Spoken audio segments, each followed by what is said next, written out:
কোনো প্রকার তর্ক ছাড়াই বলা যায়, বাংলাদেশের অর্থনীতির চাকা সচল রাখতে বড় ভূমিকা পালন করছেন প্রবাসী বাঙালিরা। প্রবাসীদের হাড়ভাঙা খাটুনিতে আসা রেমিটেন্স দেশের আর্থসামাজিক উন্নয়নে সহায়তা করলেও নিজ দেশে তাদের যোগ্য সম্মানটুকু পেতে তেমন দেখা যায় না। বিমানবন্দরে প্রবাসী বাঙালিদের হয়রানির শিকার হওয়ার খবর তো ওপেন সিক্রেট। এবার প্রবাসীদের সম্মান জানাতে অভিনব এক উদ্যোগ নিয়েছে বাংলাদেশ ক্রিকেট বোর্ড। আসন্ন নারী টি-20 বিশ্বকাপের দল জানানো হয়েছে তাদের মাধ্যমে। এমনই এক ভিডিও প্রকাশ করা হয়েছে বিসিবির ভেরিফাইড ফেসবুক পেজে, যেখানে শুরুটা হয়েছে উইমেন্স উইং প্রধান হাবিবুল বাশারকে দিয়ে। বিশ্বকাপ দলটা আমরা একটু ভিন্নভাবে ঘোষণা করতে চাই।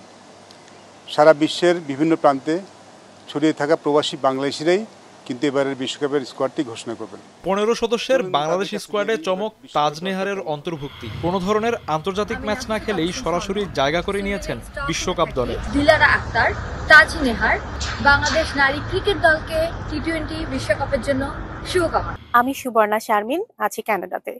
বাংলাদেশ উইমেন্স টিমের অধিনায়ক হিসেবে আছেন নিগার সুলতানা জ্যোতি, দলে আছেন মারুফা আক্তার। সবশেষ এশিয়া কাপ খেলা সিনিয়র ক্যাম্পেইনার জাহানারা আলমকেও রাখা হয়েছে টাইগ্রেস স্কোয়াডে। সৌদি আরব রিয়াদে থাকি।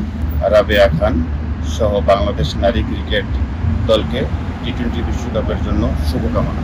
ভিডিওর শেষ দিকে প্রবাসী বাঙালিদের মতো পুরুষ ক্রিকেট দলের অধিনায়ক শান্ত শুভকামনা জানালেন বাংলাদেশের নারী ক্রিকেটারদের। এই বিশ্বকাপে অনেক ভালো কিছু করবে এবং প্রত্যেকটা প্লেয়ারের জন্য বেস্ট অফ লাক। আরব আমিরাতের মাটিতে নিগার সুলতানা মারুফাদের বিশ্বকাপ অভিযান শুরু হবে 3 অক্টোবর।